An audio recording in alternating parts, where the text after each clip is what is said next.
এই বুঝতাম কি পরিষ্কার গো।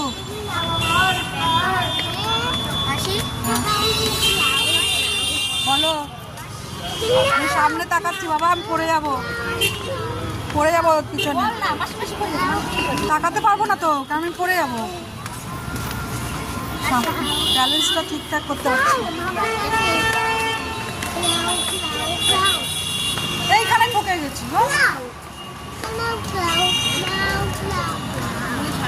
তো আমরা এখন চলে যাচ্ছি বাড়িতে, 7:30 বাজে। সিটি সেন্টার থেকে এবার বাড়ি, আর কোথাও না। স্যান্ডউইচ খেয়েছি, অতটা ভালো লাগেনি।